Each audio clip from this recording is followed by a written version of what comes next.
चलिए आगे बढ़ते हैं। अब कुछ और अच्छी चीजें पढ़ेंगे। तो इसमें सबसे पहले है लंब समद्विभाजक प्रमेय। तो लंब समद्विभाजक प्रमेय क्या है? रेखाखंड के लंब समद्विभाजक पर स्थित प्रत्येक बिंदु उस रेखाखंड के अंत बिंदुओं से समान दूरी पर होता है। ये पहला पॉइंट है, देख लीजिए कि रेखाखंड के लंब समद्विभाजक पर स्थित प्रत्येक बिंदु उस रेखाखंड के अंत बिंदुओं से समान दूरी पर होता है। और इसी में दूसरा पॉइंट है, रेखाखंड के अंत बिंदुओं से समदूरस्थ कोई भी बिंदु उस रेखा के लंब समद्विभाजक पर होता है। इसका मतलब समझिए क्या है। जैसे देखिए, एक मैं रेखाखंड ले रहा हूं। ये मान लेते हैं ए बी रेखाखंड है। इस ए बी रेखाखंड का लंब समद्विभाजक खींचेंगे। लंब समद्विभाजक कैसे खींचा जाता है?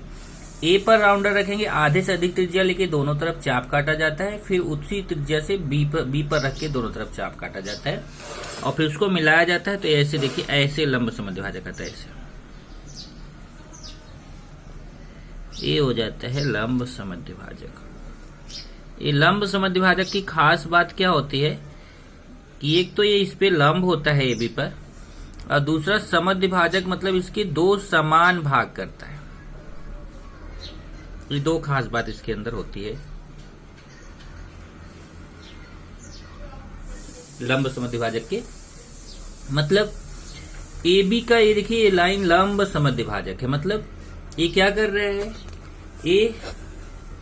ए बी की पर लंब है। लंब है मतलब ए बी पर ये 90 अंश का कोण बना रहा है।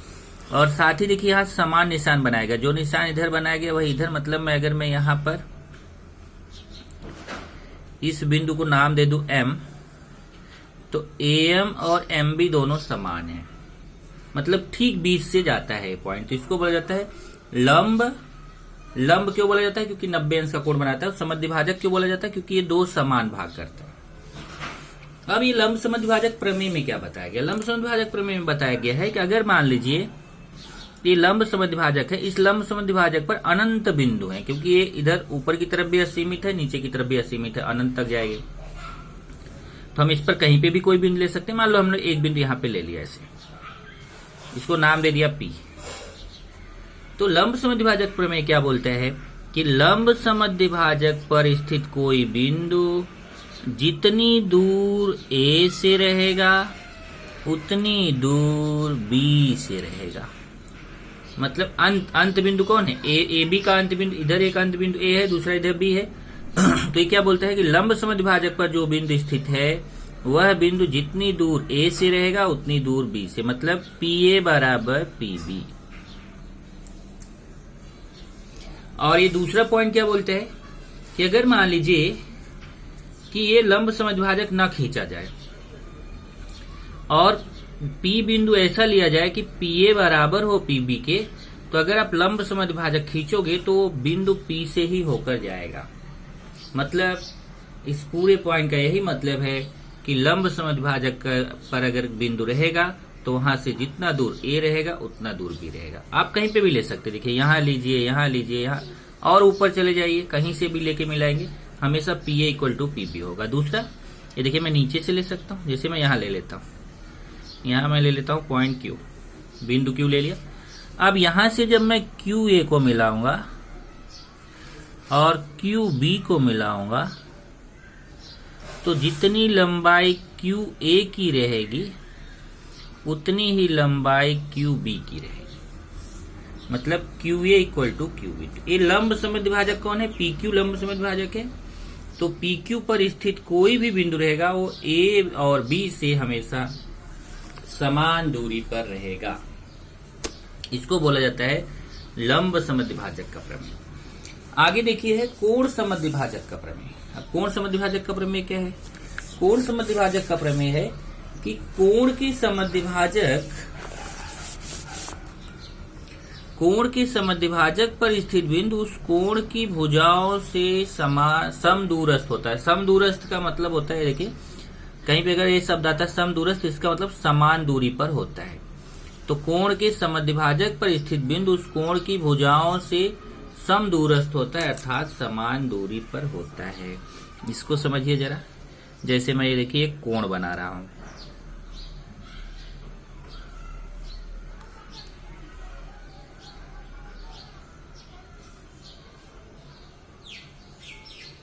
चलिए इसको नाम दे देता हूं ए बी सी। ए मैंने एक कोण बना दिया। अब इस कोण का हमें कोण समद्विभाजक खींचना है। कोण समद्विभाजक क्या होता है? कोण समद्विभाजक होता है ऐसी रेखा या ऐसी किरण जो इस कोण के दो समान भाग करते हुए जाएगी। ये देखिए कैसे खींचा जाता है। इसको खींचने का भी तरीका है, बी से रख के एक चाप कट करते हैं, यहाँ दो जगह काटता है, एक बार यहाँ से कट करते हैं, एक बार यहाँ से, उसको कोण समद्विभाजक बोला जाता है। पर अभी आपको वो सिखाया जाएगा कैसे खींचते हैं। बस अभी आप इतना जानिए कि ये कोण समद्विभाजक है। कोण समद्विभाजक का मतलब हुआ कि ये देखिए यहाँ पे ये पूरा कोण था ना, पूरा कोण एबीसी था, तो ये कोण समद्विभाजक इस कोण के दो भाग कर गया। ये देखिए एक भाग ये है, दूसरा भाग ये है, दो भाग है और दोनों भाग आपस में समान होते हैं। जैसे अगर मैं इसको आपको समझा दूं, जैसे मान लीजिए पूरा बी कोण अगर 80 अंश का था तो ये जो ए वाला आधा हो जाएगा उसका 40 अंश इधर हो जाएगा, 40 अंश इधर हो जाएगा, मतलब दोनों आपस में समान हो जाएंगे। तो इसको बोला जाएगा कोण समद्विभाजक। अगर मैं यहाँ पे इसको बोलूं तो ये हमारा ए लाइन क्या है? ये लाइन है कोण समद्विभाजक। अब कोण समद्विभाजक पर मैं क्या बोलता है, अगर इस पर कहीं पे भी एक बिंदु ले लीजिए। चलिए मैं एक बिंदु ले लेता हूं यहाँ पर। जैसे मैं मान लो यहाँ पे एक बिंदु ले लूं और इसको नाम दे दूं पी। तो पी से आप अगर इस देखिए, अब कोण को बनाने वाली भुजा कौन सी है? ए बी सी ये कोण था। इस कोण को बनाने वाली एक भुजा ए बी है, दूसरी भुजा बी सी है। कोण ए बी सी को बनाने वाली कौन कौन सी भुजाएं हैं? पहली भुजा है ए बी, दूसरी बी सी। तो क्या बोलता है कि कोण समद्विभाजक जो है उस पर अगर आप कोई बिंदु लेते हैं तो वहां से दोनों भुजाओं की दूरी समान होगी। मतलब अगर हम इस पे लंब डालें और यहां से पी एम निकाल लें, और मतलब भुजा ए बी पे हमने पी से लंब डाल दिया और भुजा बी सी पे भी ऐसे पी से लंब डाल दें और पी एन निकाल लें, तो यहाँ पे पी एम बराबर रहेगा पी एन के। मतलब कोण समद्विभाजक पर एक कोण ए बी सी कोण था और ये बी पी इसका कोण समद्विभाजक है। इस पर एक बिंदु पी है, तो पी से जितना दूर ए बी भुजा रहेगी, पी से उतनी ही दूर बी सी भुजा रहेगी। आप ये बिंदु कहीं पे भी ले सकते हैं। जैसे मैं यहाँ क्यू ले लूं, क्यू से इस पे खींचूं लंब ए बी भुजा पर, क्यू से बी सी भुजा पे लंब खींचूं, तो लंबाई समान रहेगी। ऐसे मैं इधर भी ले सकता हूँ, यहाँ से देखिए, यहाँ से यहाँ मान लो हमने एक बिंदु आर ले लिया, आर से ए बी भुजा पे खींचा लंब, आर से बी सी भुजा पे लंब खींचा, उसकी लंबाई भी समान रहेगी। और इसी का उल्टा यहाँ देखिए, कोण की भुजाओं उसी के जैसा कोण की भुजाओं से समान दूरी पर स्थित प्रत्येक बिंदु उस कोण के समद्विभाजक पर होता है। मतलब अगर आप कोई कोण बना दो और मान लो ये कोण समद्विभाजक ना खींचो और यहाँ पे कोई एक बिंदु ले लो और बिंदु से जितना दूर, बिंदु ऐसा रहे कि जितनी दूर वहां से ए बी रहे उतनी ही दूर बी सी रहे, तो अगर आप एक कोण समद्विभाजक खींचोगे तो हमेशा बिंदु पी से होकर जाएगा। ये है कोण समद्विभाजक का प्रमेय। उसके बाद है अगला, त्रिभुज की भुजाओं तथा कोणों में असमानता गुणधर्म। अब भुजाओं और कोणों में असमानता गुणधर्म क्या है उसको देखें। पहला है, किसी त्रिभुज में बड़ी भुजा का सम्मुख कोण बड़ा तथा छोटी भुजा का सम्मुख कोण छोटा होता है। अब कोई भी त्रिभुज हो, अगर उसमें एक भुजा बड़ी हो दूसरी भुजा छोटी हो, तो जो बड़ी भुजा रहेगी उसका सम्मुख कोण बड़ा रहेगा और जो छोटी भुजा रहेगी उसका सम्मुख कोण हमेशा छोटा रहेगा। ये पहला पॉइंट है। तो क्या हुआ कि त्रिभुज में जो बड़ी भुजा रहेगी उसका सामने का कोण बड़ा और जो छोटी भुजा रहेगी उसके सामने का कोण छोटा। इसको याद कर लीजिए। त्रिभुज अगर है तो बड़ी भुजा के सामने का कोण बड़ा, छोटी भुजा के सामने का कोण छोटा होता है। दूसरा पॉइंट, त्रिभुज में, किसी त्रिभुज में बड़े कोण की सम्मुख भुजा बड़ी तथा छोटे कोण की सम्मुख भुजा छोटी होती। अभी दूसरा पॉइंट है, अगर कोई त्रिभुज है उसमें जो बड़ा कोण रहेगा उसकी सामने की भुजा बड़ी रहेगी और जो छोटा कोण रहेगा उसके सामने की भुजा छोटी रहेगी। और तीसरा पॉइंट है, त्रिभुज के किन्हीं दो भुजाओं की लंबाइयों का योगफल तीसरी भुजा से बड़ा होता है। ये 3 पॉइंट है बराबर, कि अगर त्रिभुज है उसमें कोई भी दो भुजा की लंबाई जोड़ोगे तो हमेशा वो तीसरी भुजा से बड़ा रहेगा। ये ध्यान रखिए। क्या बोला मैं कि अगर त्रिभुज है, त्रिभुज में कितनी भुजाएं होती है? 3 भुजा होती है।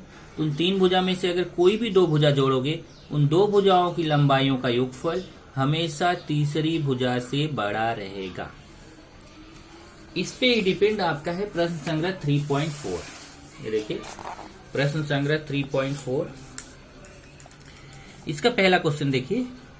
आकृति में बिंदु ए कोण XYZ के समद्विभाजक पर है। यदि AX बराबर 2 सेमी तथा AX बराबर 2 सेमी हो तो AZ की लंबाई ज्ञात करो। अब देखिए डायग्राम बना हुआ है। इस डायग्राम में देखिए कोण है, एक कोण था, XYZ एक कोण था और इसका ये X से जो है ना ये कोण समद्विभाजक है, ये Y है।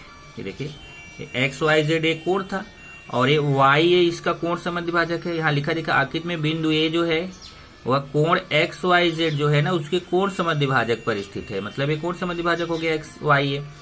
AX दिया है 2, देखिए AX कितना दिया है 2, तो आप तुरंत आंसर बता लोगे कि AZ कितना होगा। अभी आपने पढ़ा तो तुरंत आंसर पता चल गया कि अगर ये कोण समद्विभाजक पर बिंदु A है तो A से जितना दूर X रहेगा A से उतना ही दूर Z रहेगा। इसका मतलब AX बराबर AZ। लेकिन तो जब AX 2 है तो AZ भी कितना होगा 2। पर कारण आपको लिखना पड़ेगा। कारण क्या रहेगा? कोण समद्विभाजक प्रमेय। कारण में क्या बताएंगे? कोण समद्विभाजक प्रमेय। तो जैसे यहां देखिए वही है कि बिंदु A कोण XYZ के समद्विभाजक पर स्थित है। ये देखिए कोण XYZ के समद्विभाजक पर कौन स्थित है? A। तो बिंदु A कोण XYZ की भुजाओं से समान दूरी पर रहेगा।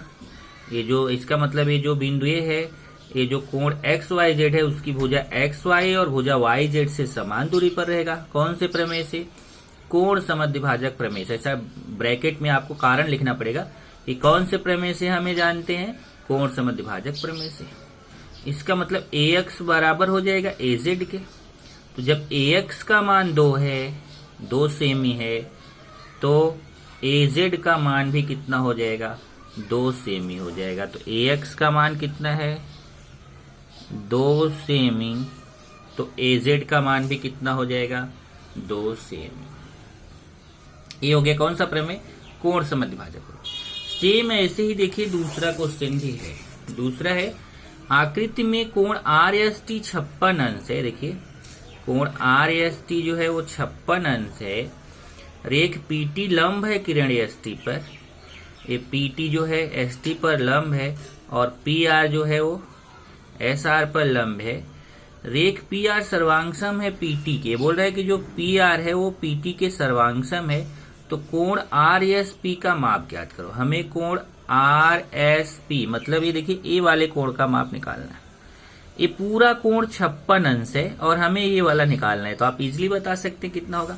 अगर ये पूरा 56 है तो ये कोण समद्विभाजक हो जाएगा और जब ये कोण समद्विभाजक हो जाएगा तो 56 का आधा हो जाएगा। मतलब कितना हो जाएगा? 28 अंश।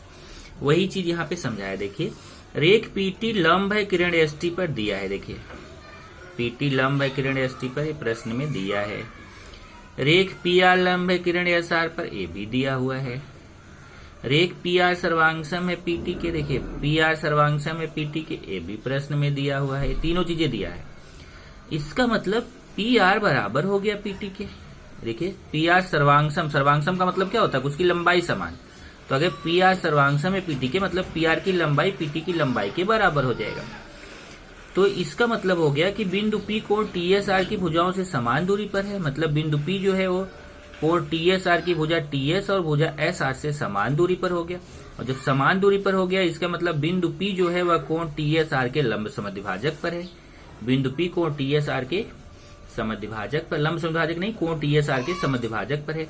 कौन से प्रमेय से? कोण समद्विभाजक प्रमेय से।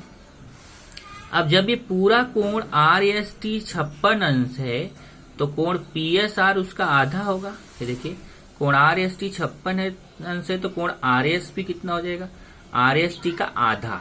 आधा मतलब होता है कहीं भी कोई चीज आधा करना है मतलब उसका बटे 2 कर दो, चाहे 1/2 लिखो। 1/2 कोण RST का मतलब हुआ, RST का 1/2 मतलब आधा।